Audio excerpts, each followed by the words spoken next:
The objective with any fucking sale in the entire fucking world is to increase the lifetime value. Anybody can sell a product or service the first time. That's the hardest part.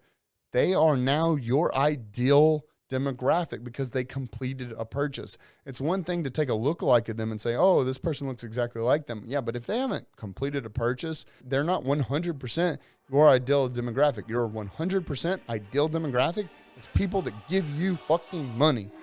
What's up, guys? Welcome to the Return on Investment MF channel. It's your host, Zack ROI Williams.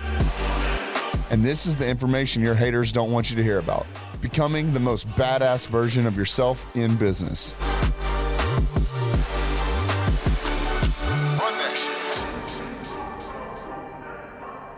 What's up, guys? It's Zack ROI Williams with Return on Investment MF channel. And today we're going to be talking about JV launches. So realistically, we got to start with the JV partnership. So what is a JV partnership? What's JV even stand for? Stands for joint venture. And what we're going to do is we're going to create relationships with other businesses that have your targeted audience's attention. So we need to be thinking outside of the box here. We definitely don't want to be approaching competitors because, it's competitors. But what we need to do is find other people that are in your industry or your realm where other people are doing similar things that is a non-compete that you can approach to figure out a way to launch a product, launch a service, or create something together that will actually benefit both yourselves as well as your audience. This is, again, a place that you want to kind of think outside of the box. You want to be able to think creatively and come up with some really cool ideas. Now, JV partnerships and JV launches doesn't necessarily have to be, email blast.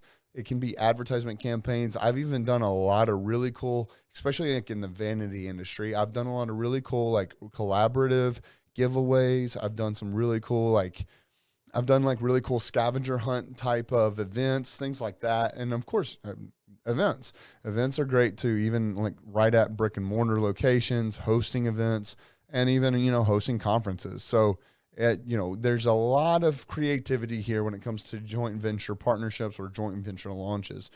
On the launches specifically, you can, typically depending on if you have an online-based business, that's really going to be your best bet, or coming up with some sort of collaboration, whether it's on a podcast or, a video cast, anything like that, to where you're just getting seen in front of more of your targeted audience. JV launches specifically are typically based on email campaigns.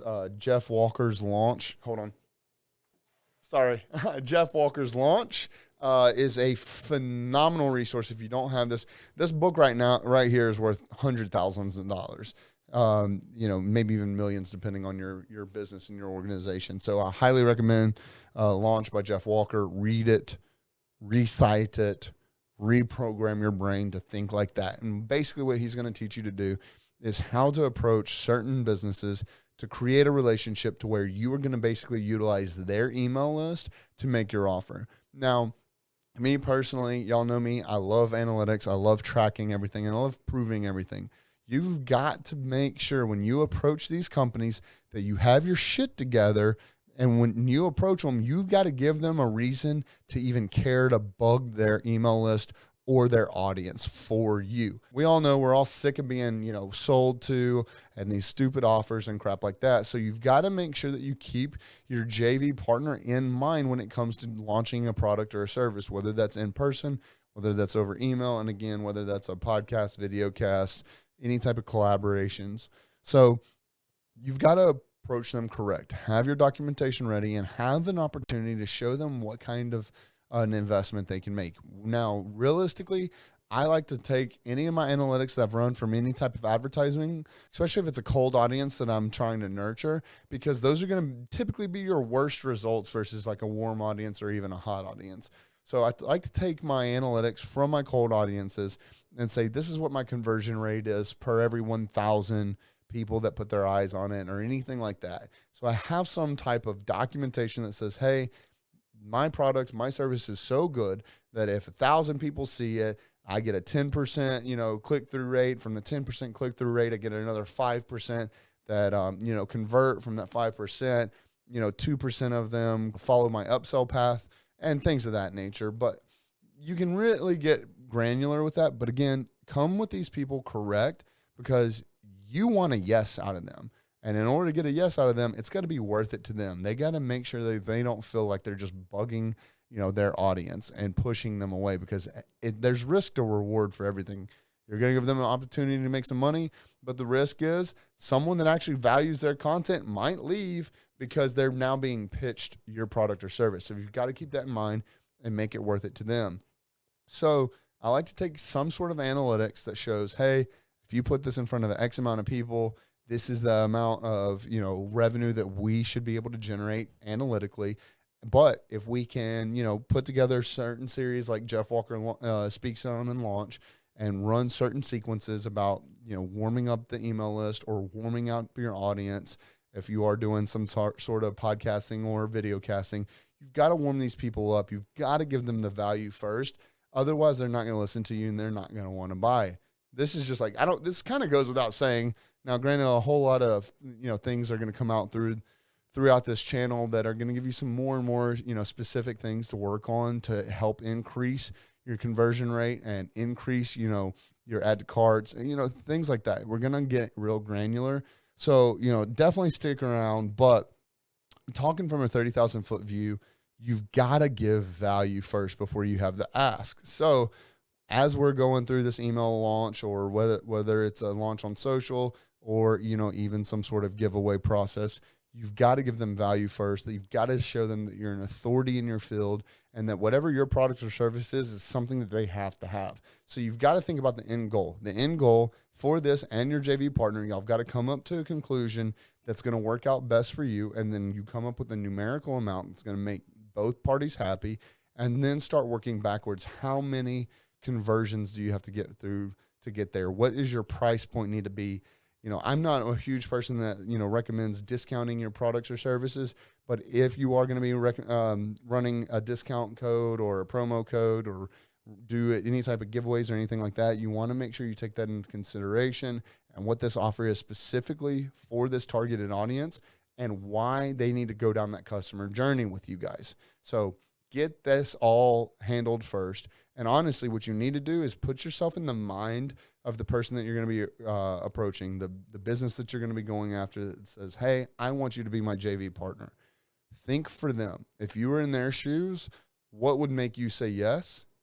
What would make things enticing to you? And what would make it worth your time? Then reverse engineer that, come up with this, and hand it to them on a silver platter. Now, me personally, when I run JV launches, what I like to do is I like to create my own entire funnel system for that JV partner so that it has the branding that's associated that their audience is used to seeing. Okay. So if I'm going to, run a campaign for Mountain Dew, and Mountain Dew's audience is used to seeing the Mountain Dew's logo, and is used to seeing Mountain Dew's colors, is used to being talked to the way Mountain Dew talks to their clients, I'm going to create its own separate funnel system that emulates the image of Mountain Dew. Obviously, you need to get, you need to work it out with them and get approval for that. But if you ended up on a funnel system that I did a JV launch with Mountain Dew, it's going to have their logos. It's going to talk like them. It's going to have them introducing me as an authority in my industry. And now I have the trust. People end up on the landing page. They recognize the colors. They recognize the logos. They recognize the verbiage, the copy. They know what the sequence of events is. And now it's trusted. They know that they're supposed to be here. Versus if you do a JV launch and you've got Mountain Dew that's, putting this out there for their audience to see. And then all of a sudden it comes to, ROI marketing firm's landing page. And now you've got, instead of, a lime green, you've got turquoise. Instead of, bright colors, you've got this hard contrast. Instead of being talked to the way Mountain Dew talks to you, you got some crazy tattooed dude, cussing you out. So it's going to give them a stop. They're going to wonder if they're at the right place. They're going to kind of wonder what happened. They're going to be slightly confused. As you know, a confused mind never buys. So you're going to see a drop in conversion there. So when you come to this JV partner and are preparing any type of launch or any type of offer or giveaway or whatever the case may be, I would create your own series of funnel systems to where it all emulates them. Now, obviously, throughout this entire process, the psychology that you need to keep in mind is you want to take your audience from them. Now, obviously, this is why you don't go after competitors for JV launches, and you want to try and stay in the same industry, because this client, this customer, can be a customer of both companies. You just have to show them why your product or service will help amplify the results of whatever they're receiving over here, whether it's in the vanity, it makes them feel good, or this or that or whatever. You start getting into more products. This product also associates with this or makes this product better. People normally buy to save time, to save money, or to make money when it comes to the service industry. Also, with service and products, 9 times out of 10, it's going to be called, helping with a pain point. If they're having issues with things, and those issues could be a wide range of they don't like the way they look versus they need to be able to chop up, vegetables better for, their family. There's a whole list of things that we could sit here and talk for days on end about what works for best. For this channel, I'm going to try and do my best to differentiate between, or not differentiate, but to, encompass both products and service. You got to think a little creatively here while I'm going through some of these processes and having some of these examples. So your entire point from this launch is to take people that are on someone else's email list or someone else's followers or someone else's likes or someone else's connections or whatever the case may be. You're trying to take eyes off of them and take them through this customer journey of why they clicked on this in the first place. Okay, this was a trusted company that I'm used to seeing. I know I'm supposed to be here because this was enticing, and I understand that even though this is a collaborative event, that I'm being told by someone that I trust that this is something that would highly interest me. Now they're here. Now you want to start a process of taking them from being interested in the company that they came here from to your company. Once we do that, then we can start nurturing them to be able to complete a sale, an upsell, a downsell, a subscription model, and referrals. So anything in that is our ultimate goal. We obviously want to land the initial sale. From initial sale, we can hit upsells and downsells, and then ultimately try and stretch out that lifetime value by giving them additional offers. And also referrals are very important too. So you want to keep that in mind. Your end goal is to have them all the way over here as one of your customers. Now they can still continue to be a customer over here, which is great, because now, they're going to associate these two businesses together. So if they come back to one of the businesses or the other to complete purchases, they're going to think about the other, which is generally a rule of thumb.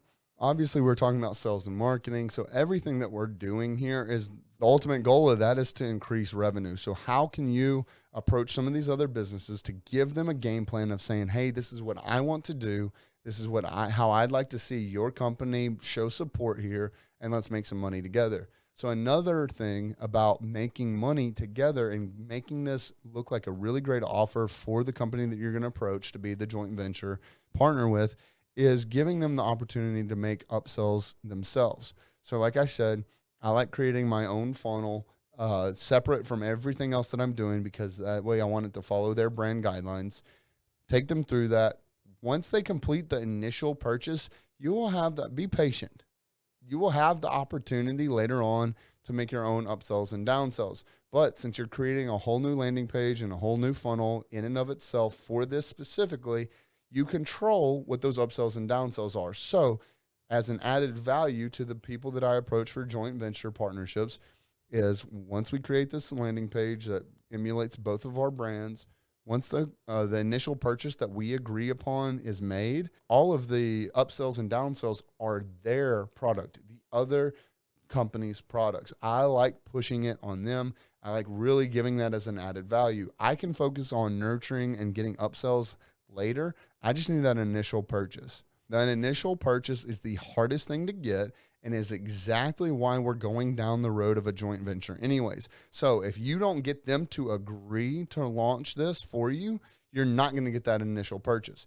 The trust is already with the other company and is not with your company. So the objective of this entire program is to make sure that this targeted audience from this company becomes trusted in you. And once they become trusted in you, they complete a purchase. Once they complete a purchase, you then control them as your own audience, so you can retarget them. You can create lookalike audiences. You can ask for referrals. You can ask for additional upsells. You can ask for additional downsells. You can ask for subscription models. it is highly, highly important that we get them to the first purchase. And no, we're not going to get there until we get this company to say yes. So I like to offer as added value upsells and downsells on that specific funnel for the client that we're approaching to be a joint venture. Now, with that being said, that is all 100% money that goes to them. If they want to offer you a percentage, fuck yes, take it. All money is good money. So what we got to do is now we've got to come up with an appropriate split of what the initial purchase is going to be. So once we develop an entire landing page and funnel system that's all targeted towards brand guidelines for the other company, and we're taking their targeted audience from learning about them, educating them about us and why this product would make sense for them, and we complete that sell. Once we complete that sell, we've got to be able to divvy up that money. Some people do 50-50, some people do 70-30s, 60-40s, you name it. You know your own margins. Make sure you're not shitting the bed when you go to make an offer. So a lot of times I'll do, 50-50 profit splits. So at that point, I show them what my margins are. I show them what I'm selling it for, what the total revenue is going to be. I tell them we're going to split this down the middle. Some people do, flat rates. Hey, for every sale, you're going to get $10, and you multiply that by, 100 closes, 1,000 closes, 10,000 closes. You start doing the math from there. But that's why those analytics at the very beginning I was talking about are so important, is because they need to see what their chances are of converting any of their followers into money for themselves. And again, you've got to make this look as legitimate as possible as you can for them, because without them, you're not going to get those initial first sales that we're looking for. So anyways, once you come up with this game plan that you're ready to present to your potential JV partner, so what are you going to have? You're going to have the concept and the strategy of how we're going to take their targeted audience and educate them and nurture them into trusting you from this exact landing page. It's going to start by emulating them, start to transition into who you are and why they need your company, show them some of your branding. From there, we're going to push them to complete a purchase. Now that purchase is going to produce them X amount of revenue, and then Y amount of that revenue is going to go to them. Z amount of that revenue is going to go to us. Now, how are we going to be able to do those numbers and figure out what this offer really looks like? We're going to take however large their list is, show them the analytics of what our cold audiences are performing at, divide that by however many followers they have, show them that number, and then show them the conversion rate that you're producing at. And that could be, whatever your close rate is. If it's a large enough product or service where you have your own sales staff that actually closes them, or any back-end analytics through your website or anything else that shows, what your conversion rate is per 1,000 customers. Take that, you show that to them. Again, go over your profit splits. And then as added value, you offer them upsell opportunities and downsell opportunities that are 100% to them. Again, if they want to do a profit split, 100% take that money. That's going to go back to your bottom line. And then that's also going to give you the opportunity for, additional advertisement budgets and give you a little bit more leeway in what your cost per conversions are. So make sure you're paying attention to what these analytics are saying. And from that point, you're going to take them over, and now you've got your first purchase with them. You've got their information. You can start sending them updates. You can start sending them added offers, upsells, downsells, things of that nature. The objective with any fucking sale in the entire fucking world is to increase the lifetime value. Anybody can sell a product or service the first time. That's the hardest part. They are now your ideal demographic because they completed a purchase. It's one thing to take a lookalike at them and say, oh, this person looks exactly like them. Yeah, but if they haven't completed a purchase, they're not 100% your ideal demographic. Your 100% ideal demographic is people that give you fucking money. So once we get them here, that is the hardest part. We've done all the hard stuff. So they trust you enough to complete a purchase. They believe in the product enough to complete a purchase or service, and they're here. Money's in your bank account because of them. So now what we need to do is say, hey, look, you've trusted us once. You liked our product enough once.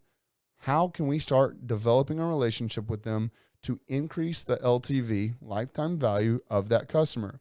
The next thing that you want to worry about and a lot of people don't think about, is how we can get referrals from them. Typically, that person is going to know multiple people that are interested in a similar product or service. So how can we get their attention? How can we get people from their network to trust us? Because now this is where this gets fun, is because if this person A, trusted us enough to complete a purchase, and we don't know person B from Adam, but person B knows person A and trusts person A, and person A trusts our business, we can now start to gain the trust of person B. So people oftentimes do not focus enough on the lifetime value of their current customers, and they sure as hell don't worry about the conversion rate of what their influential network is. So you want to make sure that whatever you're going to do with this customer, now that they have moved from the other company, your JV partnership, to your email list, to your followers, to your network, now how can you infiltrate their network by giving them a good offer? I know there's a lot that goes into this. And again, Jeff Walker's book launch is super, super great article to read. It's incredible. And this book is literally worth hundreds of thousands of dollars of implementation that we have. So I know that I mentioned a lot about what books I'm reading. And again, for y'all who are just hopping on, I'm not a good reader. Until 75 Hard last year, I had only ever read one book in my entire life. So I'm starting to reference books more and more, and I'm fucking proud of that. And it's because this was literally one of the worst attributes that I had, was I couldn't fucking read, and I did something about it. But anyways, many of y'all have been following me. I just finished Atomic Habits today, so I'm super excited because the next book that I'm going to be reading is Unfuck Your Business by Thomas Keenan. So check this book out. I'm super excited to see what I think. Atomic Habits, 1 million fucking % need to add it to your library. If you haven't read Atomic Habits, I guarantee you your life is nowhere near what the full potential could be if you did read it. It is literally now the second book that I recommend anyone reading. I recommend Law of Attraction as being your first book, and Atomic Habits is now the second book that I recommend. But anyways, guys, Zack ROI Williams. This is the Return on Investment MF channel, and I hope you got something out of this. If you got something out of this, please share it with someone. Just one person. That's all I fucking ask. All right, guys, we'll see you soon.